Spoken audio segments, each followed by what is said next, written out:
Alright guys, good morning everyone.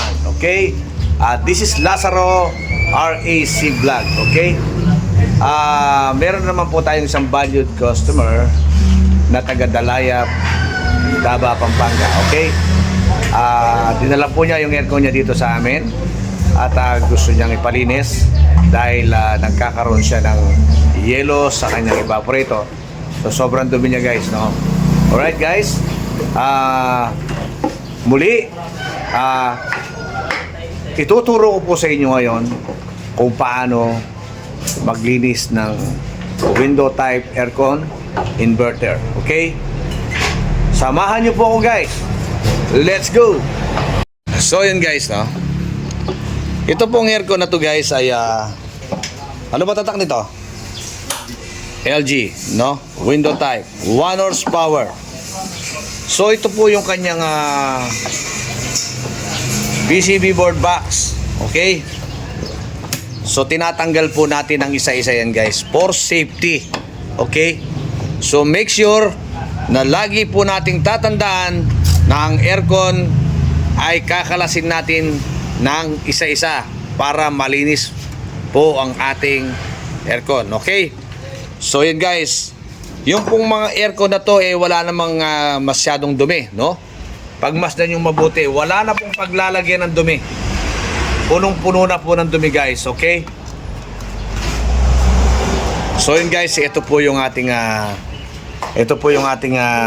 PCB board. Okay,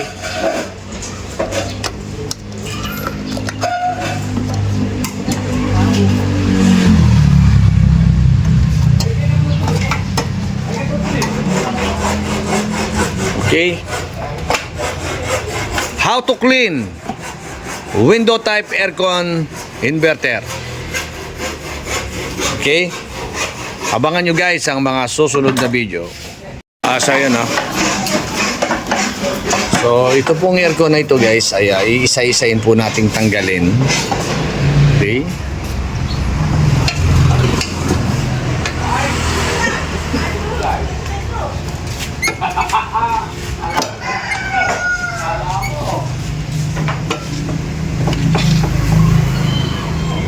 mapapansin nyo guys, no, marami po tayong mga bag of cement dito sa aking tagiliran at saka ayan, hollow blocks and graba. Magpapagawa po tayo dito guys ng maliit na kwarto sa aking garahe, no? So may bandang itaas. So yun guys, binabaklas po ni Pop Mix at ng kanyang body si Adrian Gatos. Okay,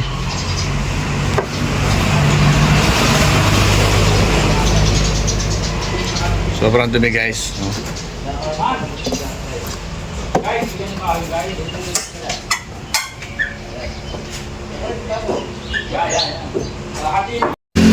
no?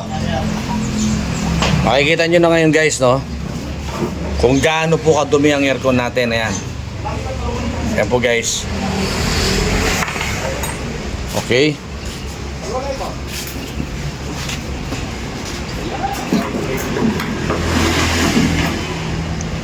so yun na po yung kanyang fan motor, no?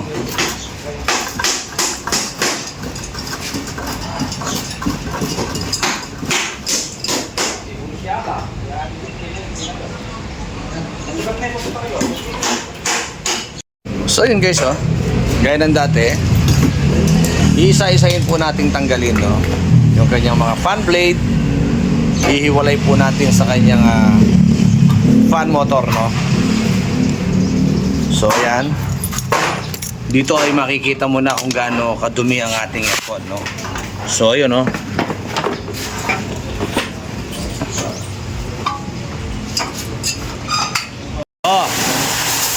Okay, balas po siya guys, no.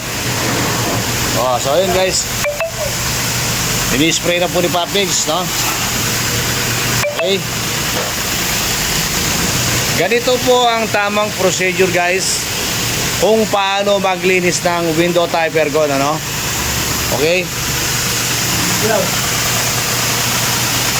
isa-isa po nating babaklasin, paghihiwa-hiwalayin ang bawat parts, piyesa ng ating aircon, no?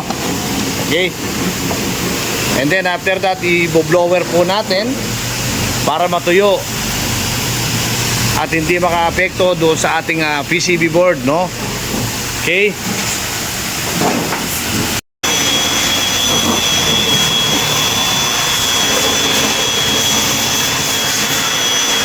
So kung makikita nyo guys, no, talagang lahat ng sulok, lahat ng kasulok-sulukan ng ating aircon, matatanggal po ang dumi niya, no? Yan. Dahil sa lakas po ng impact ng ating power spray, ay talaga namang walang dahilan para hindi ito malinis ng mabuti, no? Okay.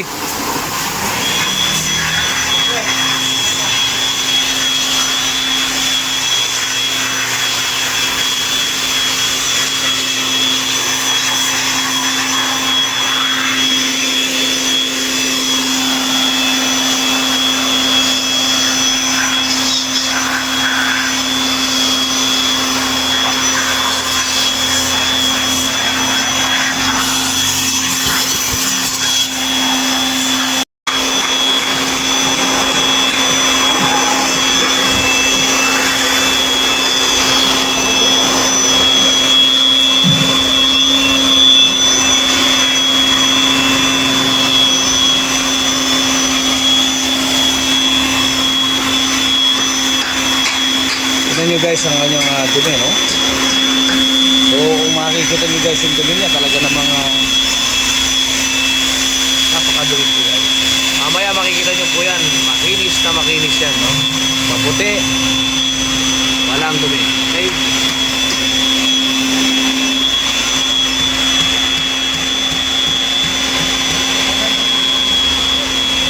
Okay?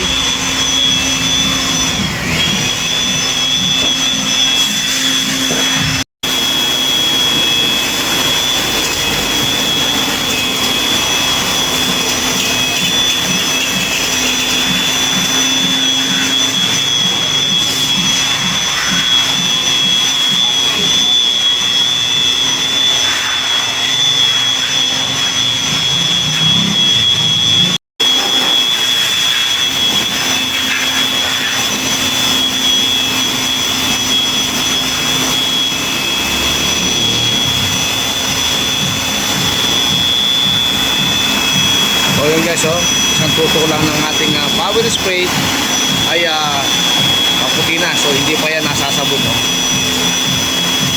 Kahit po yan ay pinower spray na natin guys, kailangan pa rin natin guys na sabunin para mawala yung bulas. Okay.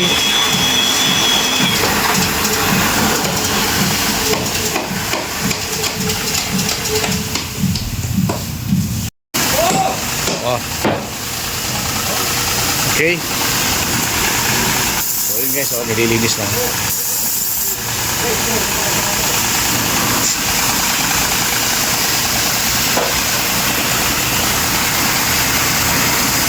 So make sure yung ating power spray, no, malakas, no, para tanggal talaga yung kanyang yung kanyang dumi.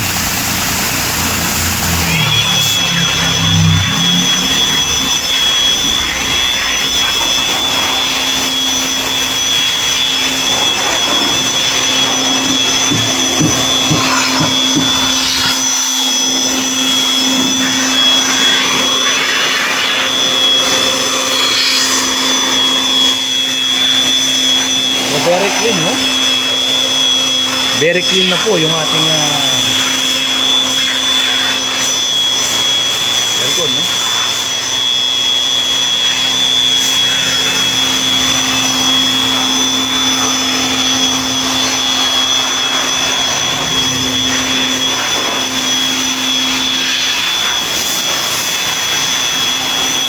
So mapapansin nyo talagang tanggal yung kanyang dumi, oh. So yung nakikita yung kalawang, yun yung kalawang yun sa kanyang pinaka flooring, no, yung flooring ng ating window type, no. So hindi talaga maiiwasan na hindi karawangan yan dahil dyan po tumatakbo ang tubig yan, no. Okay.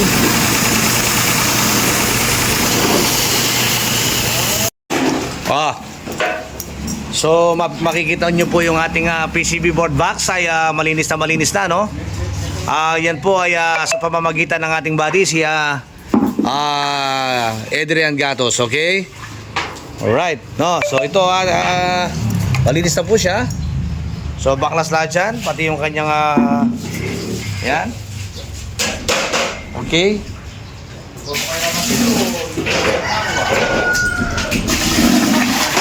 So ito po guys yung kanyang evaporator and then condenser guys. So kung mapapansin nyo guys, no, malinis na siya, no? Pero hindi po ito sapat. Sa nakikita lang natin na ito ay malinis na, no? So siyempre gagamitan natin ito ng chemical, no? For sure. Okay? Pag nakita mo yan, i-apply po natin yung Sosa, no? Sosa flakes, no? Okay, kahit ano pong Sosa flakes, basta Sosa flakes, no? Kahit anong tatak niya or ano pa, basta Sosa flakes po ang gagamitin natin, no? Yun po yung lagi nating ginagamit para sa paglilinis ng aircon kapag sobrang dumi, no? So kapag hindi naman kailangan gamitan, huwag na po natin gamitan kung ito ay bago pa, no? So kailangan mabanlaw lang tayo, no? So dapat kapag kinabitan natin ng in-apply natin ng chemical yan, so dapat mabanlaw tayo, no? Siguraduhin po natin na mabanlaw, sobrang banlaw po tayo, no? Para hindi po masira yung plates ng ating condenser at saka ito pong plates ng ating evaporator. Oh, guys, no? Naka-ready na po yung aircon natin, no? Para i-apply na po natin yung kanyang chemical para po makita natin kung yung pong kanyang condensing ay may dumi sa loob, no? So, okay. Simulan na po natin, guys, no? Ganito po ang procedure kung paano natin i-apply yan, no? Okay? O, yan. Okay na yan. Dito naman.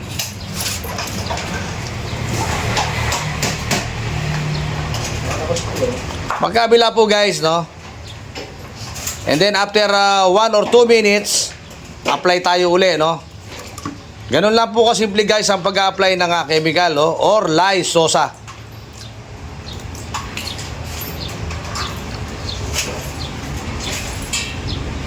Oh, okay? So bubusan na po natin uli, no guys, no? Ayan, no? Kung mapapansin nyo po, no? Ayan, ilalapit natin yung camera, no? Nakikita nyo po, nagpo-provide siya ng bula, no? Okay? Or bubbles. Okay?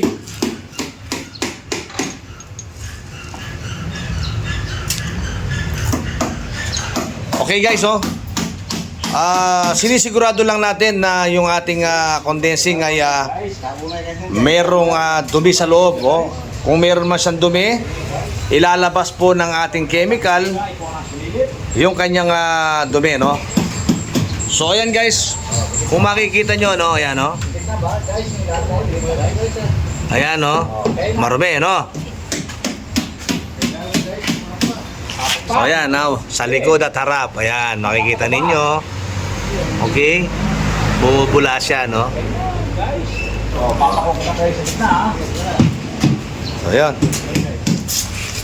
So after 2 minutes, i-apply natin uli yung ating chemical or lye sosa, no? Sosa flakes, no? Kahit anong tatak ang gusto ninyo, kahit na sosa flakes lang basta, pwede. Basta makakapagpalabas siya ng kanyang dumi, no? So sa mga baguhan, lagi kong sinasabi, punta lang kayo sa aking channel, no?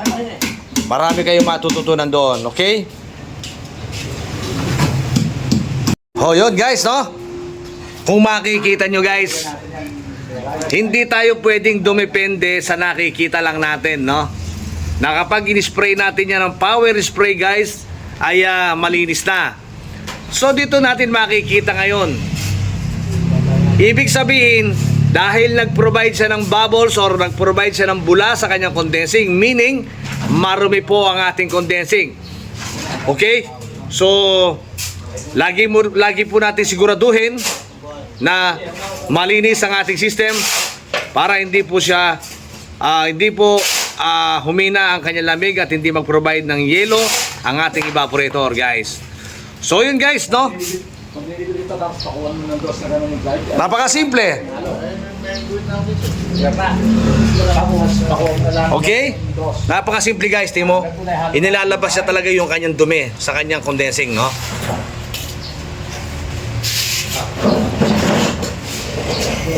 Guys, no? Ito po yung tinimpla nating chemical, no? Yung tinatawag na lysosa. Uubusin po natin yan bago natin babanlawan.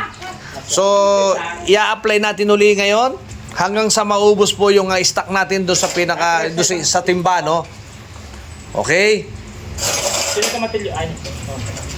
Kapag naubos na po yon, ay pwede na po tayo guys na mag-spray, no? Para matanggal na po lahat. Para matanggal na po lahat ang kanyang dumi. Ayan guys. Medyo lalayo lang po kayo ng konti kasi masama po ang amoy nito, masama sa kalusugan natin, no? Ang lysosa po ay chemical, no? Huwag po nating lalanghapin yan dahil yan chemical nga eh. So yun, no? Sa mga baguhan, punta lang po kayo sa channel ko guys at siguradong marami po kayong matututunan doon, no? Okay?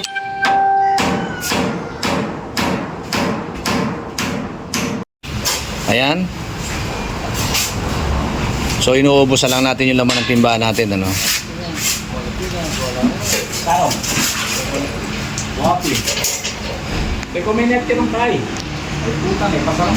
Okay.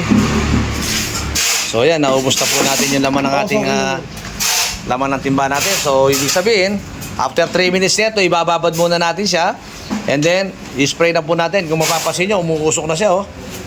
Ayan, may usok po. Mainit kasi yan, eh. Acid po yan, eh. Oh, ayan, oh. Makikita nyo, guys, oh. Ang usok po ng ating chemical ay yan ang masama sa kalusugan, no? Huwag po natin langapin yan. So yun guys, i-spray na po ni Pop Mix, no, para po malinis na yung ating aircon, no. Okay.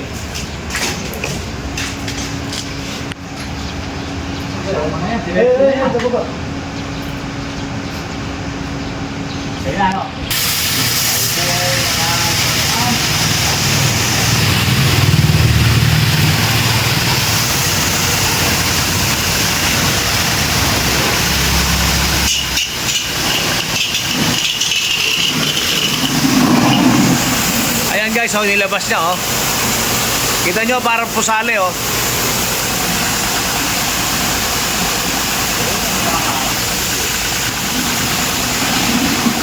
Kita nyo? So, wag po tayong didepende, oh, sa power spray lang, no? Yung gagamit pa rin tayo, wag na natin tipirin, no? Gagamit pa rin tayo ng chemical, no?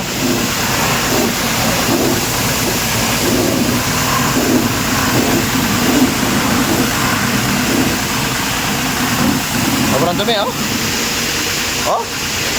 Nilabas niya, oh. Oh.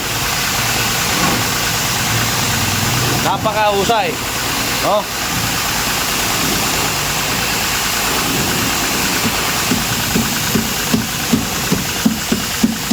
Kung dati-rati ay nagpapalinis kayo ng 4 to 5 months, medyo matatagalan kayo magpalinis ngayon dahil nailabas na po nating lahat yung kanyang dumi, no?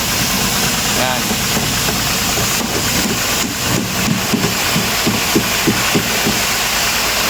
So tingnan na lang natin mamaya ang resulta, no? Kung ano magiging itsura niya, no? Okay? Wag po kayong bibitaw, guys.